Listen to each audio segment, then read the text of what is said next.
성도 여러분 안녕하십니까? 네, 행복한 안식일입니다. 주님께서 주시는 사랑을 풍성히 누리시는 안식일 되기를 소망합니다. 네. 혹시 죄송하지만 혹시 뒤에 앉아 계신 분 휴지 한 장만 좀 가져다 주시면 감사하겠습니다. 네. 제가 추위를 잘 타서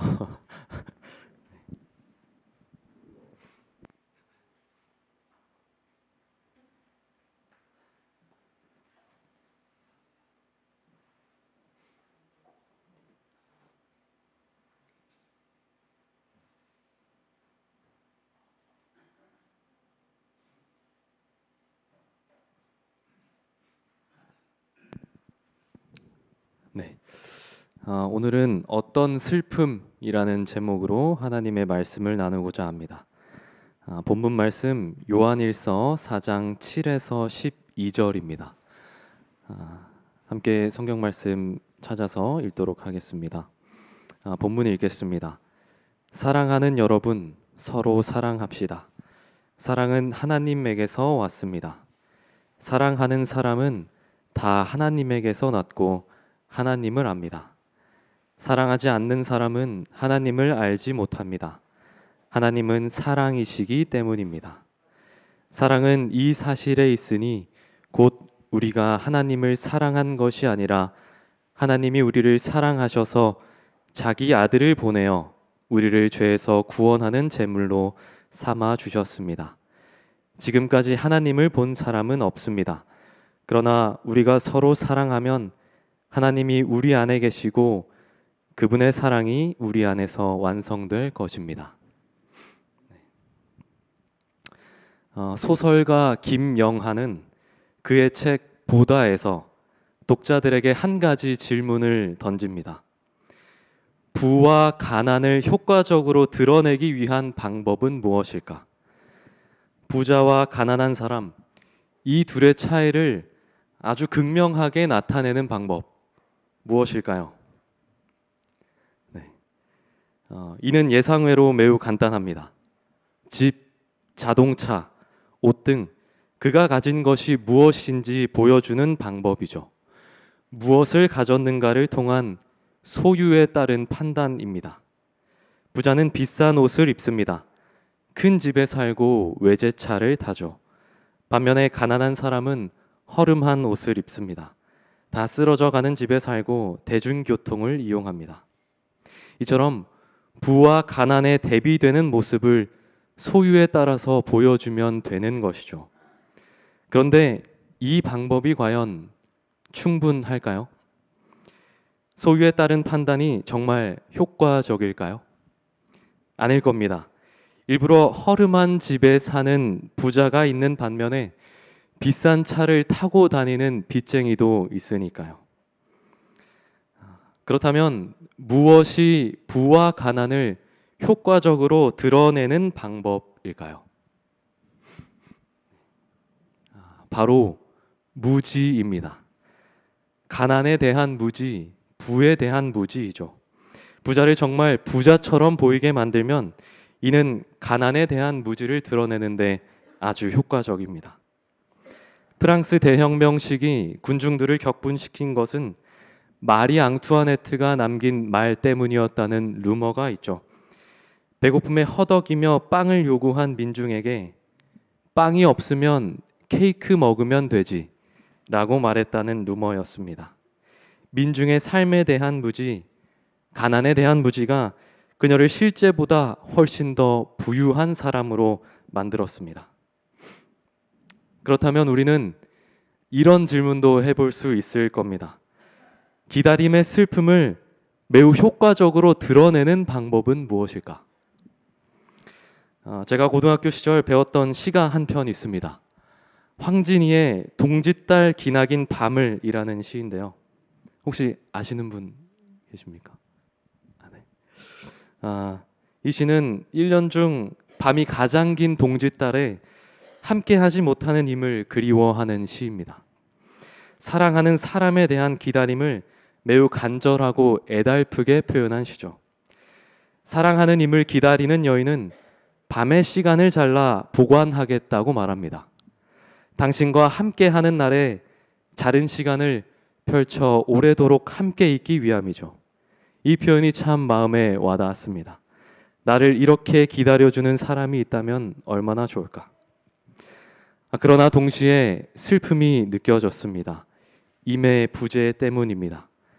사랑하는 이미 지금 내 곁에 없기에 함께 하고 싶은 그 간절한 마음이 더욱 애처롭게 다가왔죠. 그러다 문득 한 생각이 들었습니다. 혹시나 만약 그토록 애타게 기다리던 이미 왔으나 알아보지 못한다면 그것이 더 슬프지 않을까? 애타게 기다리던 이미 오지 않은 것과 기다리던 이미 왔음에도 불구하고 알아보지 못하는 것, 이 둘 중 무엇이 더 슬플까요? 무엇이 더 기다림의 슬픔을 효과적으로 나타낼 수 있을까요? 오지 않은 임에 대한 슬픔은 이미 오시면 해소할 수 있습니다. 그러나 바로 앞에 있는 임을 알아보지 못한다면 이 슬픔은 어떻게 해소할 수 있을까요? 아니, 슬퍼할 수조차 없을 겁니다. 슬픔에 대한 무지, 임에 대한 무지이죠. 진짜 위기는 그것이 위기인 줄 모르는 것처럼 진짜 슬픔은 그것이 슬픔인지 모르는 것 아닐까요? 더군다나 기다리는 대상을 매일 생각하고 예찬하며 만날 날을 고대하고 있다면 슬퍼할 수 없는 슬픔의 효과는 더욱 배가 되겠죠. 이러한 슬픔이 과연 오늘날 우리의 삶에도 있을까요? 시대의 소망 읽어드립니다. 유대인들은 1000년 이상 구주의 오심을 기다렸다. 그들은 이 사건에 그들의 가장 빛나는 소망을 두었다. 그들은 그분의 이름을 노래와 예언 가운데 또는 성전 의식과 가정 기도 가운데 포함시켰다.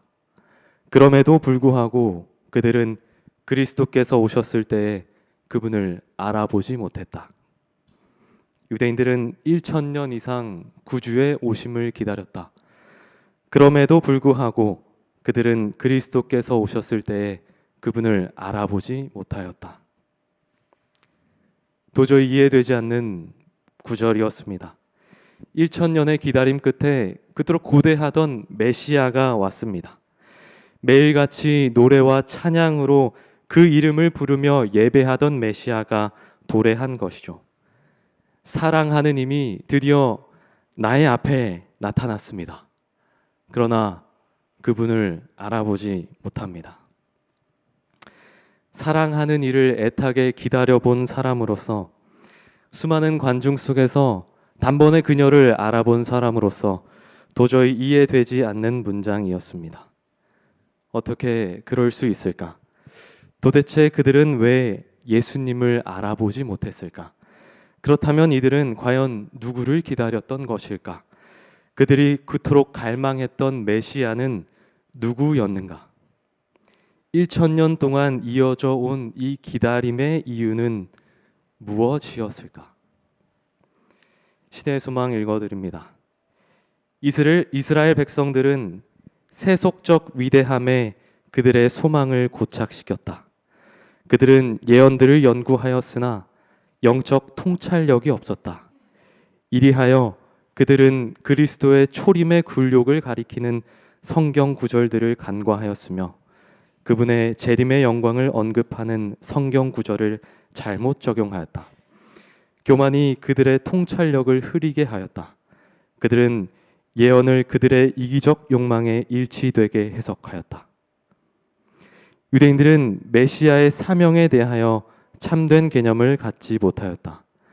그들은 죄로부터의 구속이 아니라 로마로부터의 해방을 얻으려고 애썼다. 그들은 그들의 번영이 하나님의 율법에 순종하는 데 있다는 확신을 갖기에 이르렀다. 그러나 순종은 사랑에서 우러나온 것이 아니었다. 그 동기는 이기적이었다. 그들은 국가가 강대해지는 수단으로서 외면적으로 하나님을 섬겼다. 탐욕, 폭력, 불신, 영적 냉담이 유대 나라의 심장부를 좀 먹고 있었다.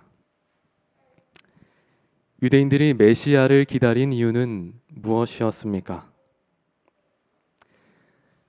생명의 운동 원리는 자기 존속이라고 합니다.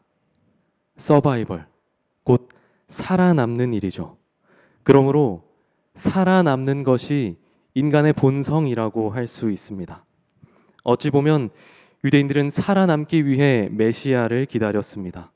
번영, 곧 생존을 위함이었죠. 자기 존속을 위한 기다림이었습니다. 그러므로 그들은 세속적 위대함에 소망을 둘 수밖에 없었습니다. 살아남기 위해서는 국가가 강대해져야 했죠. 로마의 압제로부터 벗어나 이방 나라들을 다스려야 했습니다. 그러기 위해서는 어떻게 해야 했습니까? 율법을 잘 지켜야 했습니다. 율법을 잘 지키면 하나님께서 번영의 축복을 주시리라 생각했던 것이죠. 그리고 하나님의 사랑과 축복을 독점하려 했습니다. 혹여나 하나님께서 이방인들에게도 축복을 내려주시진 않을까 시기했죠. 어느새 그들의 신앙은 생존, 곧 서바이벌이 되었습니다. 살아남는 일을 위한 수단이 되어버렸죠. 하나님과의 관계도 결국 서바이벌이 되고 말았습니다.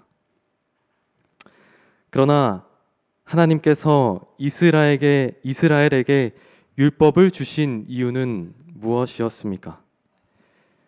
시대의 소망 읽어드립니다. 하나님께서 이스라엘을 택하셨다. 그분은 당신의 율법과 또한 구주를 알려주는 표상과 예언의 지식을 인류 가운데 보존하도록 그들을 부르셨다. 그분은 그들이 세상에서 구원의 셈이 되기를 원하셨다. 그가 머물던 땅에서의 아브라함처럼, 애굽에서의 요셉처럼, 바벨론 궁전에서의 다니엘처럼 히브리 백성들은 열방 가운데서 그러해야 할 것이었다. 그들은 사람들에게 하나님을 드러내야 할 것이었다.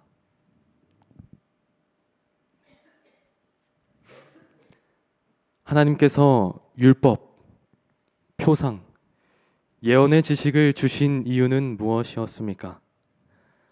구원의 셈이 되게 하기 위함이었습니다. 세상에 하나님을 드러내기 위함이었죠. 그런데 하나님의 사랑을 나타내기 위해 주어진 율법이 어느새 욕망과 이기심을 충족하기 위한 수단으로 전락했습니다. 경건 그 자체가 아닌 경건이 가져다 주는 이익에 관심을 더 기울였던 것이죠. 영적 의미와 내용보다는 형식에 집중했습니다. 어쩌면 율법과 제사로는 충분하지 않았을 겁니다. 그리하여 그들은 세속적 영광을 갖춘 위대한 메시아를 고대했습니다. 이스라엘을 위대하고 강대한 나라로 만들어줄 왕을 기대했죠. 그러나 그들이 마주한 메시아는 어떠한 모습이었습니까? 그분은 세상을 지배할 위대한 왕이 아닌 가련한 아기로 오셨습니다.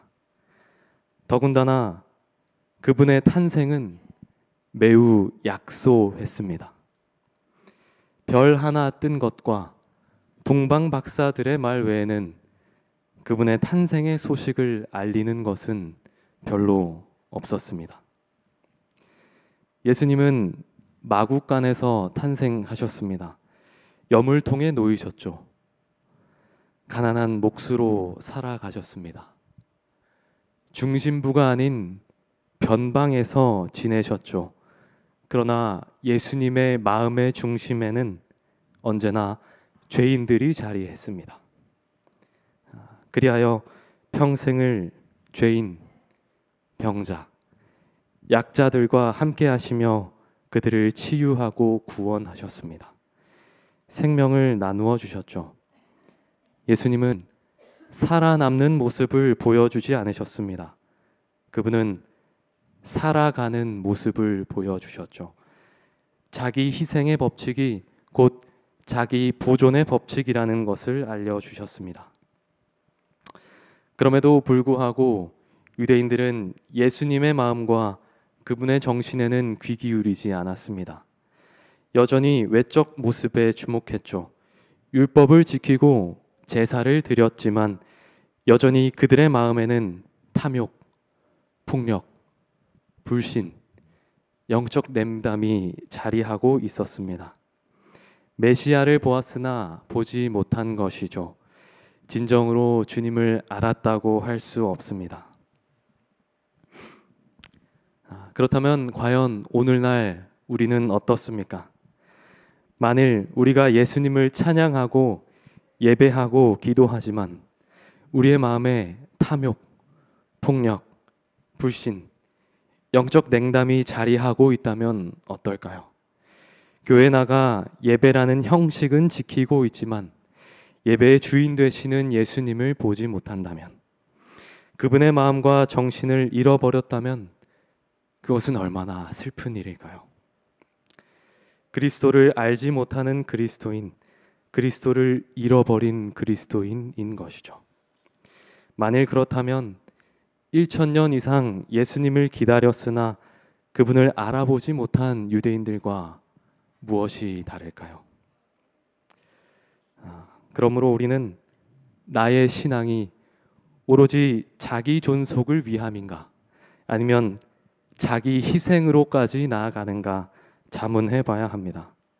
그렇다면 교회는 어떠해야 할까요? 오늘날 교회는 부흥해야 합니다. 부흥은 살리다 라는 뜻을 가진 히브리어 하야입니다. 교회는 죄인을 살리는 곳이죠. 그러므로 우리는 어떠한 일을 하든지 죄인을 살리기 위한 일을 해야 하는 것입니다. 그런데 여러분, 자기 희생하는 거, 그거 쉬운 일입니까? 네, 굉장히 어려운 일입니다.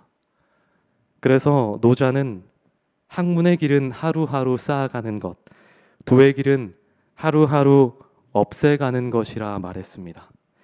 신앙을 하면서 가장 어려운 것 중 하나는 자꾸만 커지는 내 자아를 마주하는 것이죠.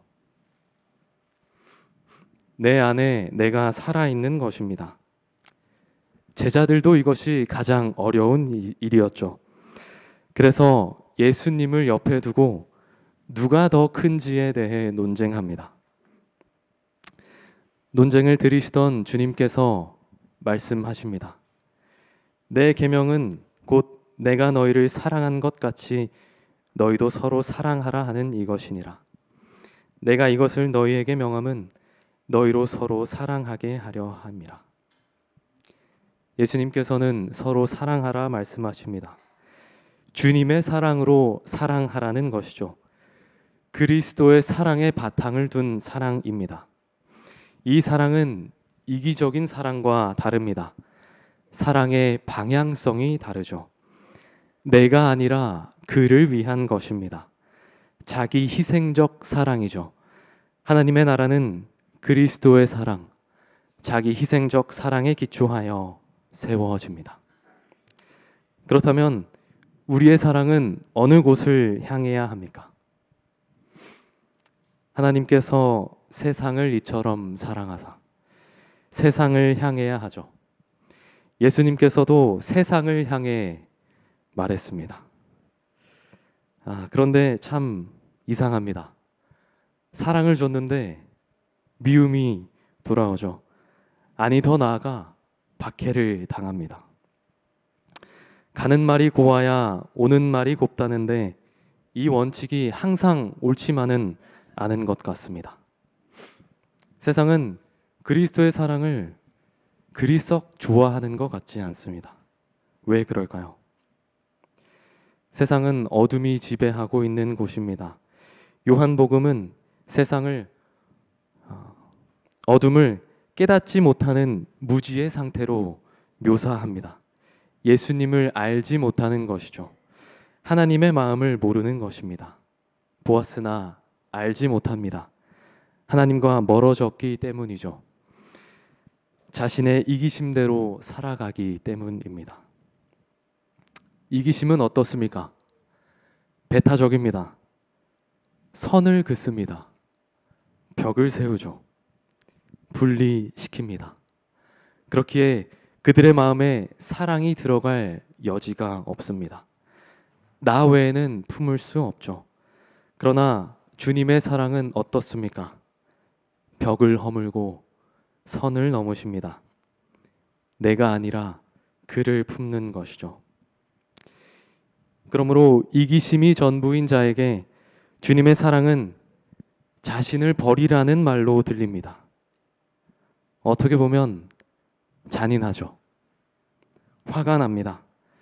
죄인을 섬기라니 결코 그럴 수 없습니다. 미운 마음이 듭니다. 박해합니다. 그리고 못 박습니다.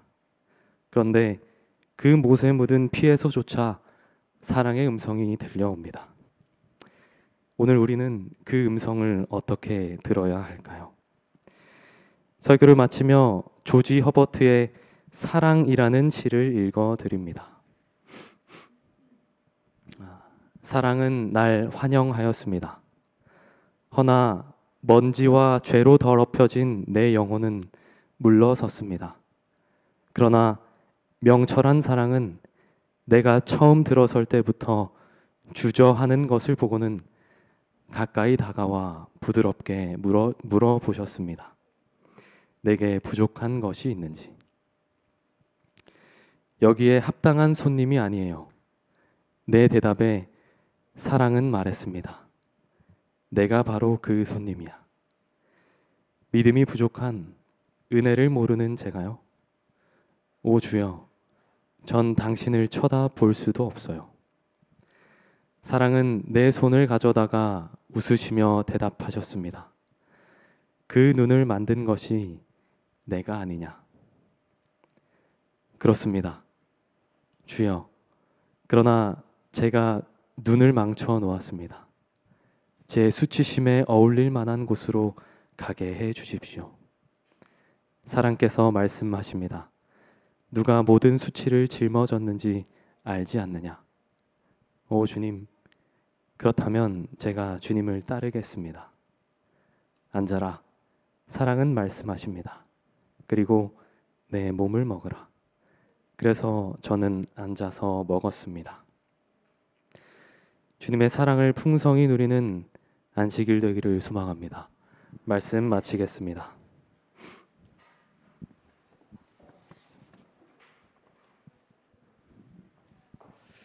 기도하겠습니다. 하늘에 계신 하나님 아버지,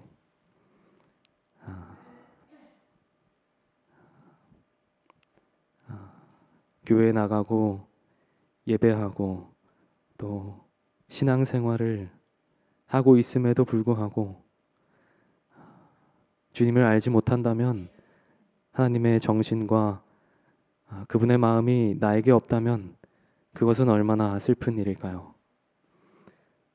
우리 더욱 주님의 사랑과 당신의 마음을 알고 받고 경험하길 원하오니 이 안식일 더욱 풍성한 사랑으로 우리에게 다가와 주시고 그 사랑을 풍성히 경험하여 함께 사랑하며 아름다운 교제를 나누어가는 우리가 될 수 있도록 인도하여 주시옵소서.